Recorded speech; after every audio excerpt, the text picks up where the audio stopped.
Howdy. Happy to get this started. The 2021 Aggie Muster in Houston, Texas is now called to order. I thank you all very much for being able to join us for this time-honored tradition. And while we might not be back to our normal capacity quite yet, we are very excited to be able to hold this limited in-person muster ceremony. And here's hoping Muster 2022 will not have limited in the name. And also very glad that we're able to welcome some viewers on the internet as we are able to live stream this event tonight. Maybe that we can continue that going forward. We'll see. That way we can have more people reached by our muster every single year. I also want to give an extra big thanks to the Good Shepherd United Methodist Church for opening their doors to us for a second year in a row. That way we are still able to hold our muster ceremony. Big thank you to Good Shepherd. It's kind acts like theirs, along with the donations of our fellow Aggies, that help keep our muster free to all. Now, I'd ask, just to make sure that in honor of every Aggie we're honoring tonight, that you take a moment to silence your mobile devices.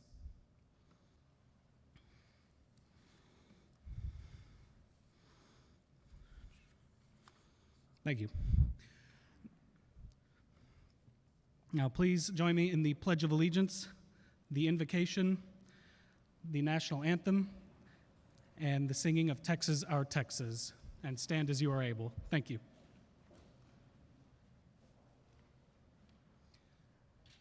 I pledge allegiance to the flag of the United States of America and to the republic for which it stands, one nation, under God, indivisible, with liberty and justice for all.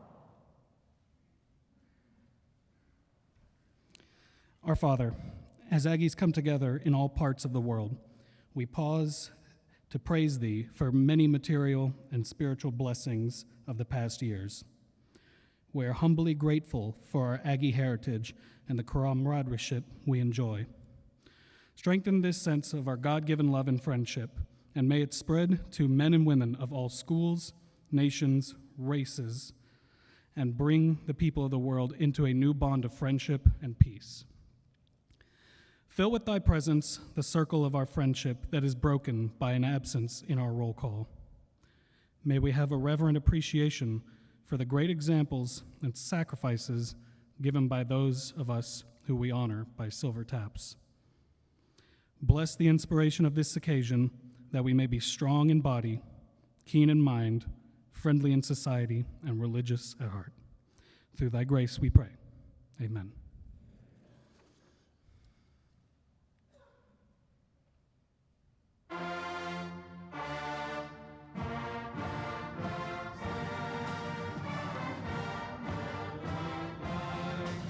So proudly we hail at the twilight's last gleaming, whose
Thank you all, and you may be seated. And I'd like to welcome up to the stage Hector Cavazos, Club President.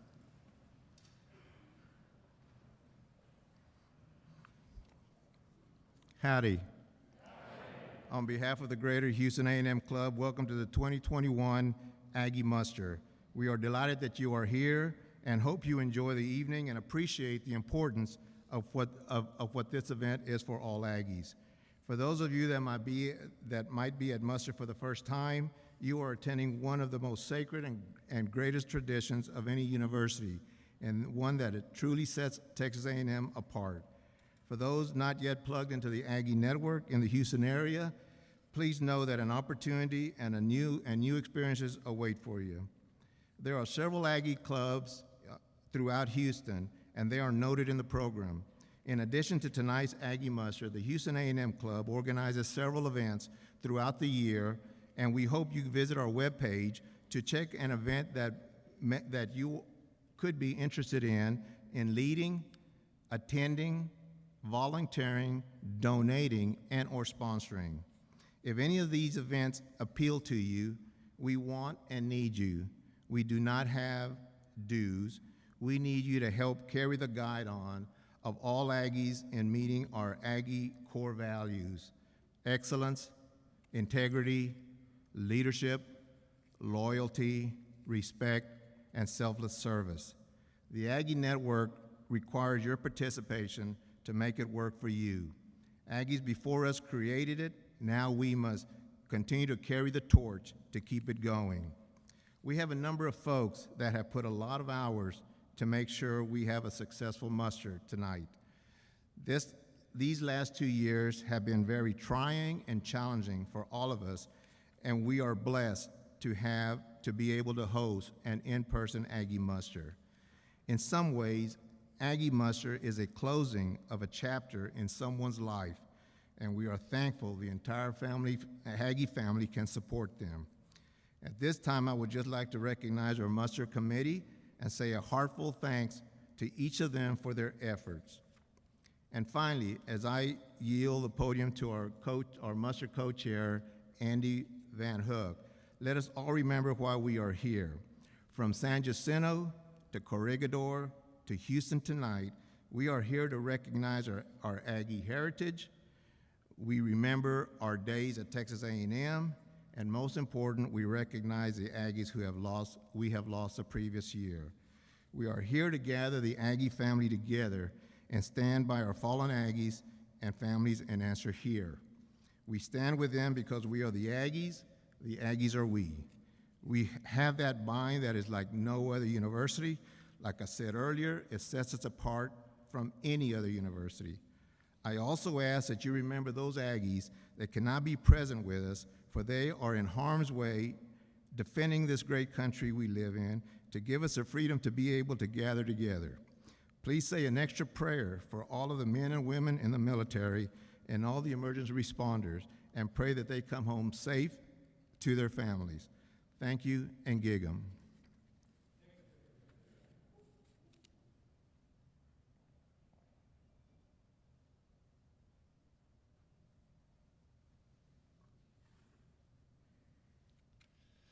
Centuries-old roots provide the basis of muster as Aggies know it today. It has changed, yet the spirit in which it was established remains the same.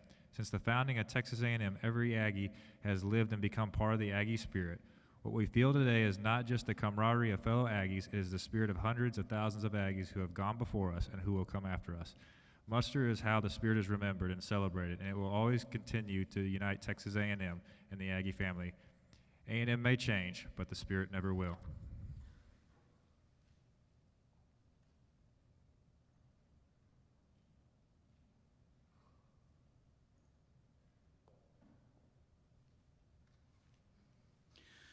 So tonight we have a very special guest I'm honored to introduce. I've had the Barney Gershon, class of 1969.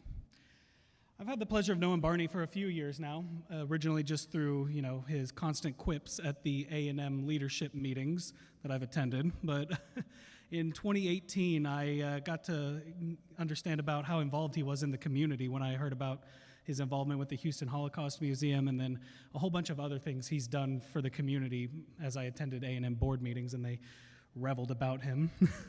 And so I wanted to have Barney speak tonight because I want people to remember as we start to get back to some level of normalcy, the world is opening back up, that, get out there and get involved and, go help your community for the better, and not just for your fellow Aggies, but for your fellow man.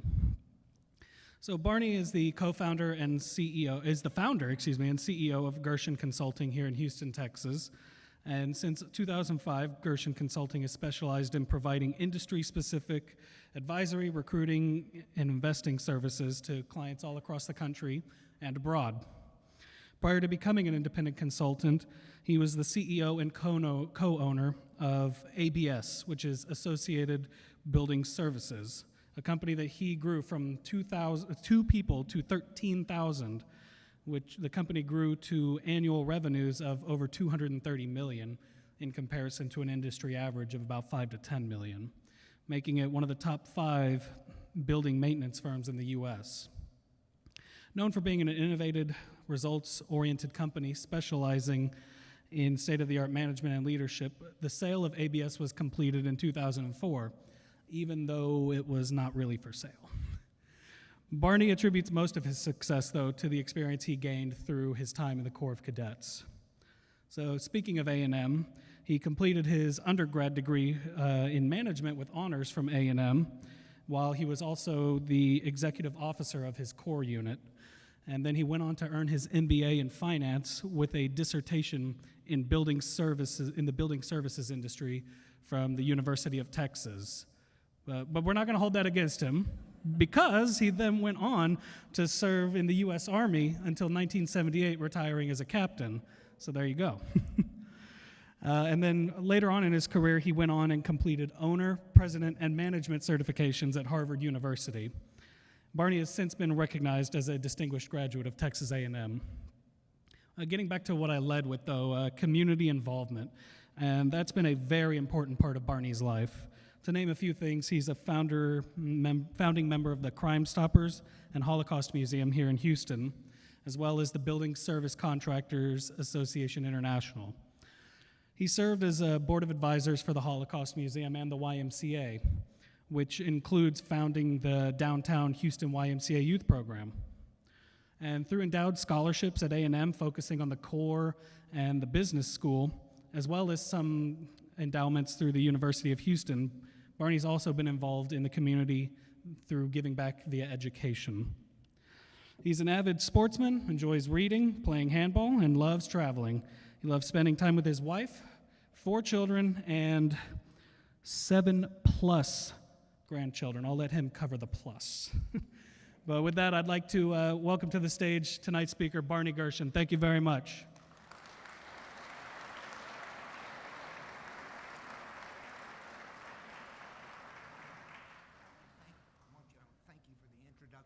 Just like my wife wrote it, so we really appreciate that.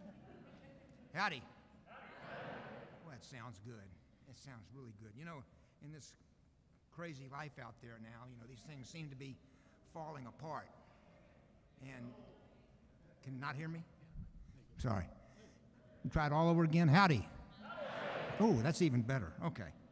That sounds particularly good because of, as I just said, this crazy world we're in, seem to be in right now. There's searching for the true ways, the right ways, and the Aggie ways seem to be a very clear path that way. So it's good to hear the Aggies again. Charlie said he was going to say all those nice things, which was nice, but he said for me to remember the 3 B's when I got up here: be on time, be brief, and be gone. So I've got to move out pretty quickly here. Excited and honored to be here and talk about one of my favorite subjects, Texas A&M, on one of the best days, one of the most honored days of our traditions at A&M, the muster. A&M's a great story. I love telling about it and love telling it all over the world, actually. What A&M has meant to me has been hard to say. It was almost like a family member. I lost my dad when I was very young, and I guess A&M kind of stood in there a little bit as the male influence in my family. I'm class of '69, as was mentioned. Whoop. Married. My wife's here, right over there. We have four children, one of which is over there. 7.5 grandchildren. So just wanted to be clear about that. That one's due in late July. The latest one is due in late July. Out of that group, we have 6 formal Aggie diplomas, but all the rest were raised under the Aggie flag, and I think would be happy to. We would be happy to have them represent us with their good deeds and good behavior. Things like A&M has meant to us and our family: God, country, duty, honor, family, discipline, focus, dedication. All these come to my mind when you asked what did it mean to me. How I got to A&M. We'll start with my dad, I guess. My dad was a Marine in the Second World War, served in the Philippines, came to Houston, got a job, as most of the veterans did. He was selling chemicals day to day, and like most people, he had to get a part-time job, so he started a little business at night, cleaning buildings and fixing buildings, repairing them, just to make ends meet. He finally started a little company. He called it ex-GI Janitor Service, because he was an ex-GI right out of the Marine Corps. So that's how he got, that part of the family got to Houston. My mother came from an opposite end. She was she was a sharecropper's sharecropper's daughter in Georgia, and very poor, very tough background. When she lived in a 3-room home, a 3-room house with no running water, no electricity, no indoor plumbing. She, at 17, saved up $25, walked down. This was in Adel, Georgia. This was in Adel, Georgia. It's close to Valdosta, Georgia, whatever that means. And walked down to the bus station when she was 17 and said, "I have $25. How far will it get me from here?" The guy looked at her and said, "Round trip or one way?" She said, "One way. I ain't never coming back here." He said, "$18.50 gets you to Houston, Texas." That's how she got to Houston, Texas. 2 days later, got herself a job, found a little apartment, met my dad. It's a whole nother story, but got married, started a little family. I'm the oldest of 3. We still lived in a garage apartment in the Heights, but we were very happy. Everything seemed to be going along fine. We actually got a new house and moved out to our own house. And then he died suddenly of a heart attack and left us basically without any means of support.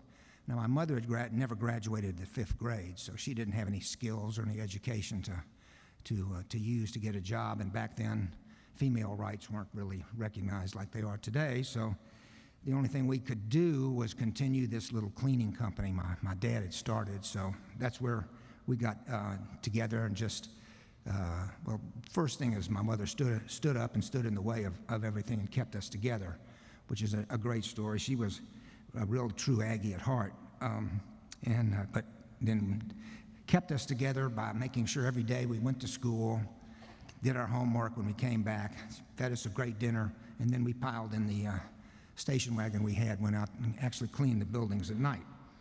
So all through my junior high, high school, college, even at A&M, we still cleaned buildings, and I was involved with that. Fortunately, she was she wasn't an educated woman, but she was a sharp, smart woman who educated herself. And we progressed. We did some things that were right, did some things that were wrong, but always continuing to push forward and do what was right. And when my dad died, I was 7, so I've been in this industry a long time. Working all the way through school and then high school, wanted to go to college, and my mother was a fanatic about education. Not out of the 5th grade, but she had educated herself to be very, very sharp, and she insisted we all went on to get our education. So I did well in high school. I kind of had to not to face that woman with less than great effort. You'd prefer not to do that.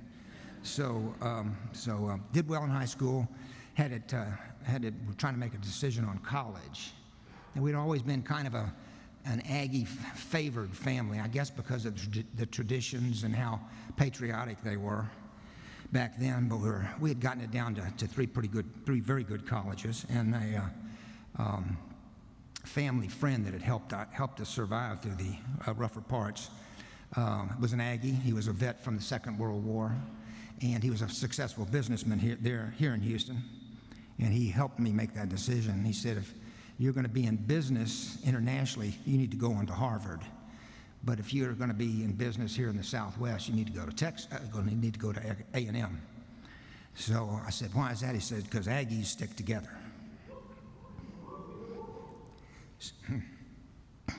I still get a lump in my throat on that one. So A&M, did well at A&M, 4 years, fun-filled, sun-filled years at A&M, and graduated, did okay, commissioned the next day. Obviously, that was what they did back then. And this will tell you why I ended up at the University of Texas. Got my orders cut for Vietnam, and I got a scholarship offer in the mail, unsolicited, to attend the graduate school of Texas at the University of Texas. Wow.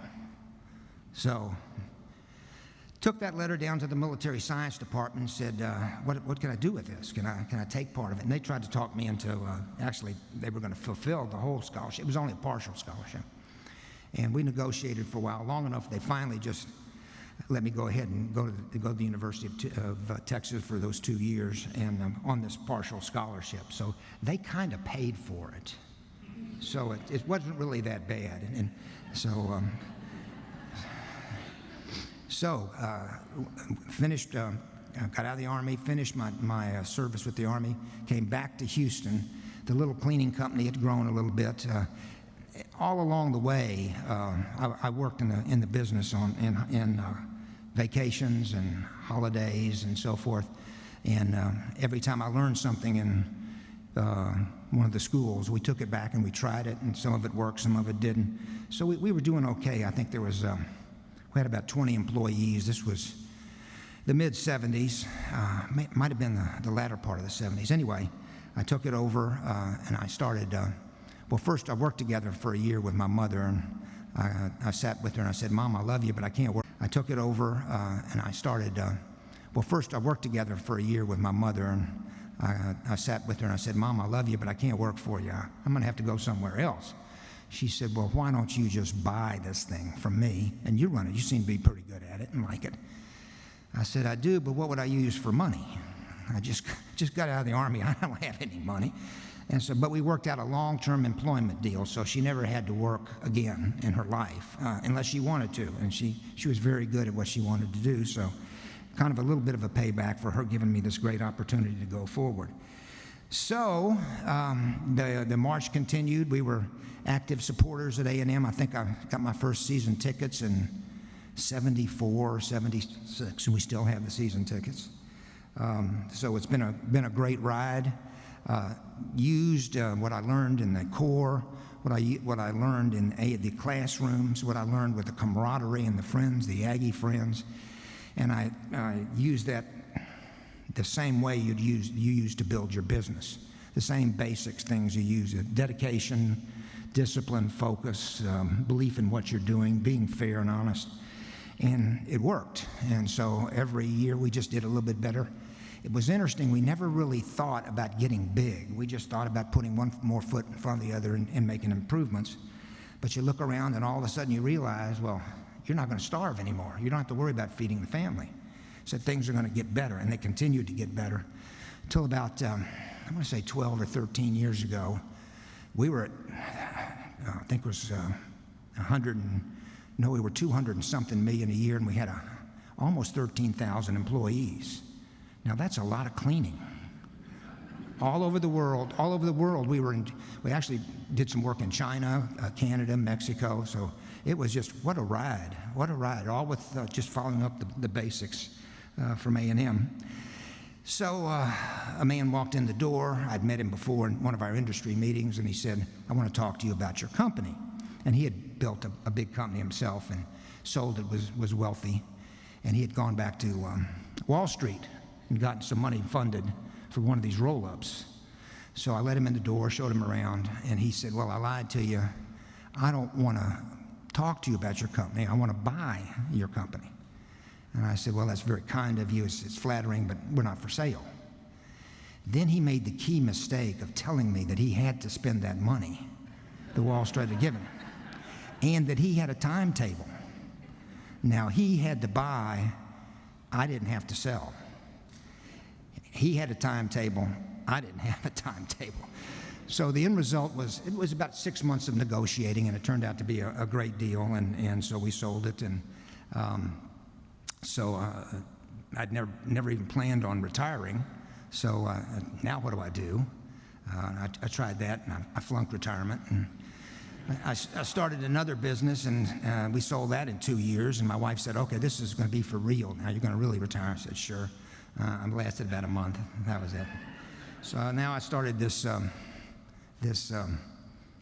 consulting business, and we only do a limited, I'm promising this, we only do a limited amount of work for a limited amount of people throughout the country. So that's the story. That's how we started out. That's how we ended up. Why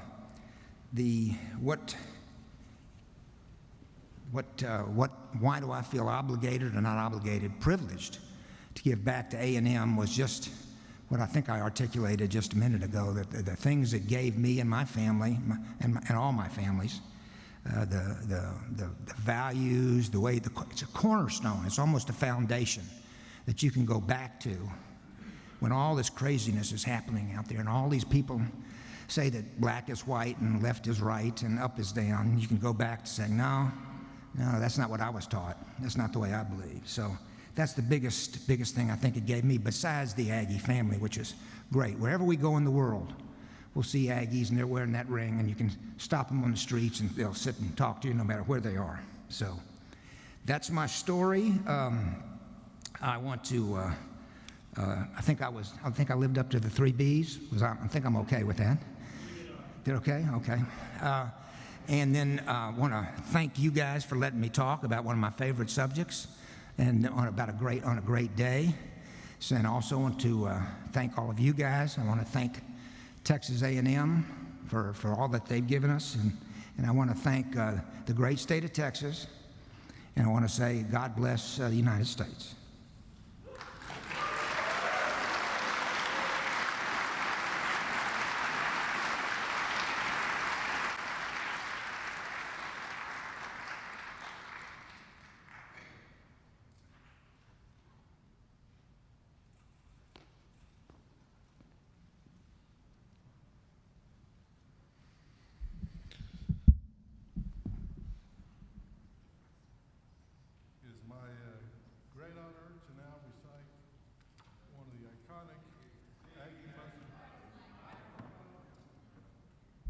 Not loud enough? All right. Is that better? All right. I'm going to recite the last court trip. It was Judgment Day in Aggie land, and tenseness filled the air. All knew there was a trip at hand, but not a soul knew where. Assembled on the drill field was the world-renowned 12th man, the entire fighting Aggie team and the famous Aggie band. Out front, with royal guard, the reviewing party stood. St. Peter and his angel staff were choosing bad from good. First, he surveyed the Aggie team, and in terms of an angels swore, by Jove, I do believe I've seen this gallant group before. I've seen them play since way back when, and they've always had the grit. I've seen them lose, and I've seen them win, but I have never seen them quit. No need for us to tarry here deciding upon their fate. It's plain as the halo upon my head that they have chosen, that they have opened heaven's gate. And when the 12th man heard this, they let out a mighty yell that echoed clear to heaven and shook the gates of hell. And what group is this upon the side? St. Peter asked his aide. That swelled as if to burst with pride when we our judgment made. Why, sir, that's the Cadet Corps, that's known both far and wide for backing up their fighting team, whether they won, lost, or tied. Well then, said St. Peter, it's very plain to me that within the realms of heaven, they shall spend eternity. And the Heavy Aggie Band at once commenced to play. For their fates, too, we must decide upon this crucial day. And the drum major, so hearing, slowly raised his hand and said, "Boys, let's play Spirit for the last time in Aggie Land." And the band poured forth the anthem in notes both bright and clear, and 10,000 Aggie voices sang the song they hold so dear. And when the band had finished, St. Peter wiped his eyes and said, "It's plain to see that they are meant for paradise." And the colonel of the Cadet Corps said, as he stiffly took his stand, "It's just another Corps trip, boys." We march in behind the band.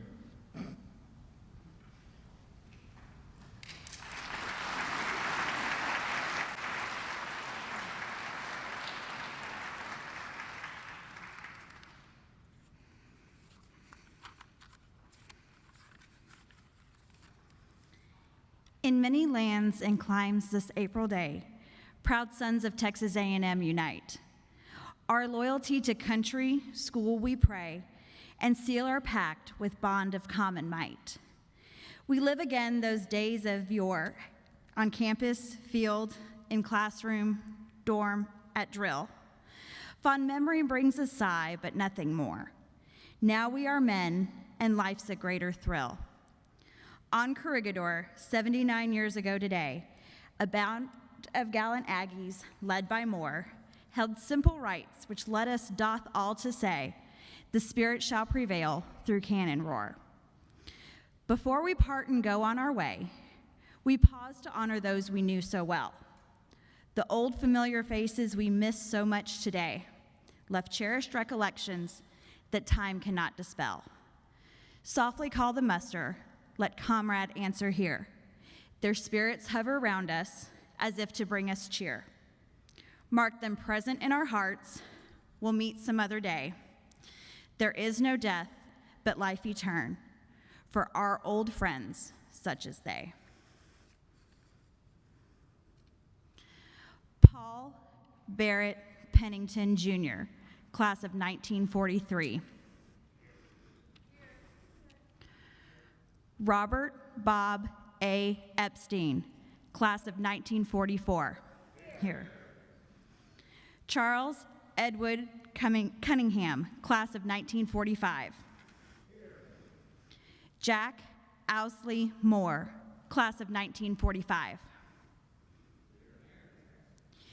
Eugene Charles Buck, class of 1946. Jules Jacquin, class of 1946. Bill Wayne Klotz, class of 1946. David Schwartz, class of 1946. Baker L. Shannon, class of 1946.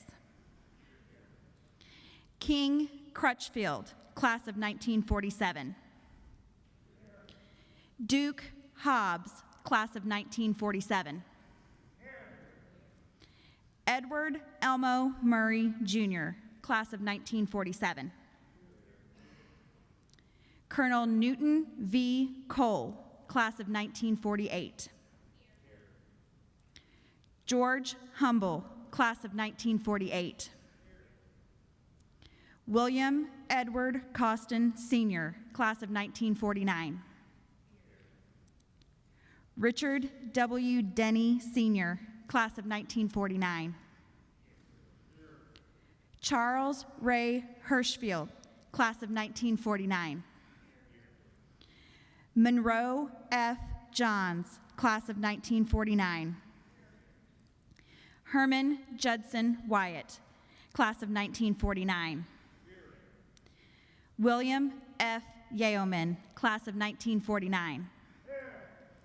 Gerald Betts, class of 1950. Ben William Bickham, class of 1950. William F. Bolding, class of 1950.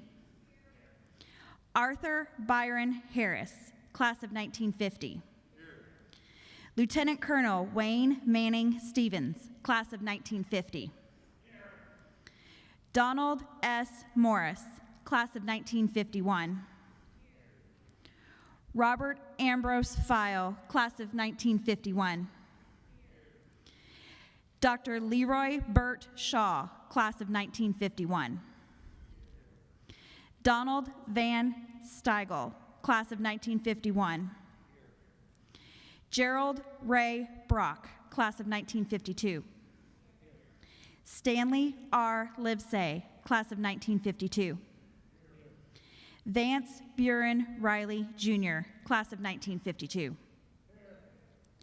Joe Dow Hartwell, class of 1953. Colonel Roy Rodriguez Alvarez, Jr., class of 1954. Michael R. Halverson, class of 1954. James Woles Mistrot, class of 1954. George Herbert Welshusen, class of 1954. Kenneth Allen Harlan, class of 1955. Gregory Lee McLaren, class of 1955. John Hunter Smith, class of 1955. Albert Theodore Taub, class of 1955. James Michael Trotter, Sr., class of 1955. Philip Ekamides, class of 1956. Thomas Hugh Eichel, class of 1956. Joe Bill Foster, class of 1956. General Gerald McKinney, class of 1956. Frank Miller, class of 1956. Patrick Ball, class of 1957. Grantley Warren Bodine, class of 1957. Colonel John B. Ferrata, Jr., class of 1957. Richard Palmer, class of 1957. Colonel Frederick Adrian Paranot, class of 1957. Edwin Gray Pearson, Jr., class of 1957. David F. Eby, class of 1958. Gary Bernhardt Emerson, class of 1958. Corky Frank, class of 1958. Bart Garcia, class of 1958. Jerry Harris, class of 1958. Jack Sawyer, class of 1958. Charles Bowman, class of 1959. Harry Lloyd Max, Jr., class of 1959. Colonel James Glenn McKnight, class of 1959. Lieutenant Colonel Thomas Miller, class of 1959. Jack Wade Rapp, class of 1959. Donald Charles Sawyer, class of 1959. Jerry Keith Atkins, class of 1960. Ross Lewis, class of 1960. Gail Oliver III, class of 1960. Wesley George Sorensen, class of 1961. Alan Brian Cassens, class of 1962. Joseph Wayne Cleet, class of 1962. Frank Keene Cabtree, Jr., class of 1962. Neil Davidson, Jr., class of 1962. Donald Allen Hayes, class of 1962. Mustafa Yunis Husseini, class of 1962. Michael Dennis Walker, class of 1962. James Larry Moore, class of 1963. Dr. Gary Lee Giu, class of 1964. David Holder, class of 1964. Luther Lloyd Little, Jr., class of 1964. Emery Keith Leon, class of 1964. John Walter McMillan III, class of 1964. James Warren Smith, class of 1964. Carlton Wayne Patchell, class of 1965. Patrick Thomas Gordon, class of 1966. Stephen J. Bresk, Jr., class of 1968. Richard Allen Oliver, class of 1968. Hal Pruitt, Jr., class of 1968. Robert Abbott, class of 1969. William Dennis Sepler, class of 1969. Benedict Paul Giusti, Jr., class of 1970. Ron G. McCoy, class of 1970. Teresa Diane Hanover Paquette, class of 1970. William Lewis Gold, class of 1971. Melissa Gray Owens Moon, class of 1971. Joseph Clifford Phillips, class of 1972. Dawn Claire Quast, class of 1973. Mike Arnold, class of 1974. Pete Brown, class of 1974. Peggy S. Spithe, class of 1974. J. Scott Calloway, class of 1976. Gregory Bartholomew Thomas Aquina Contreras, class of 1976. Sanford Dale Smith, class of 1976. James Lewis Larson II, class of 1977. Darrell Lewis Pye, class of 1977. James Guy Gwen, class of 1978. Patty Ann Pye, class of 1978. Dr. Gary Lewis Belfer, class of 1979.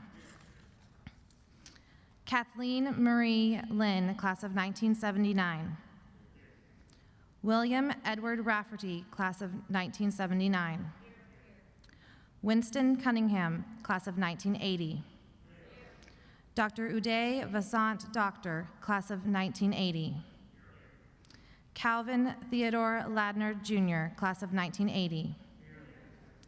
Rondal Stephen Brickhouse, class of 1981. William F. Ellerbrock, class of 1981. Bradley Philip Heilhecker, class of 1981. Richard Clinton Mobley II, class of 1981. Brian Duncan Stewart, class of 1981. Andrew Webb Day, Sr., class of 1982. Henry McLaughlin, class of 1983. Mark Stephen New, class of 1983. Curtis Samford, class of 1983. Mark Stephen Schiller, class of 1983. James Lampin Dunn, Jr., class of 1984. Geraldine Hardaway, class of 1984. Denise Marie Byington, class of 1986. Dr. Catherine Ann Clancy, class of 1986. Gregory Scott Lamarie, class of 1986. Brad Bressenhan, class of 1989. Fred Everett Calhoun, Jr., class of 1989. Dr. Brad Kubin Craig, class of 1989. Jeffrey Curtis Milburn, class of 1989. Carol Hardy, class of 1990. Catherine Katie Springs Krameyer, class of 1990. Patrick McCown, class of 1991.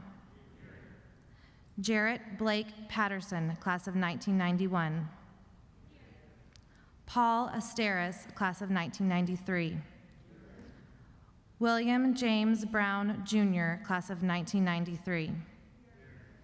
Linda D. Harden, class of 1994. Marcy K. Harris, class of 1994. Arunkamor Arjanan, class of 2001. Pisces Shanique Carmichael, class of 2001. Kyle Levy, class of 2003. Vincenti David Delatorre, class of 2004. Jason Thomas Gilbo, class of 2004. Dr. Brent Nathan Lane, class of 2005. Terrence Terry Starling, class of 2006. Dan Williams, class of 2008. Kyle Patrick Esteb, class of 2009. Margarita Viscara, class of 2011. Philip Graham, class of 2013. John Anderson, class of 2016. Rhett Birdwell, class of 2016. Benjamin Wiley McCullough, class of 2016. Jennifer Gail Harris, class of 2017. Myra Lisette Lamuse Maciel, class of 2019. Aaron Noel Novak, class of 2020. Aiden Alexander Berwick, class of 2023. Michael W. Taylor, class of 1974. Leonard Scarcella, class of 1962. Paul Tannehill, class of 1970. Michael Grabfeld, class of 1970.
Not quite.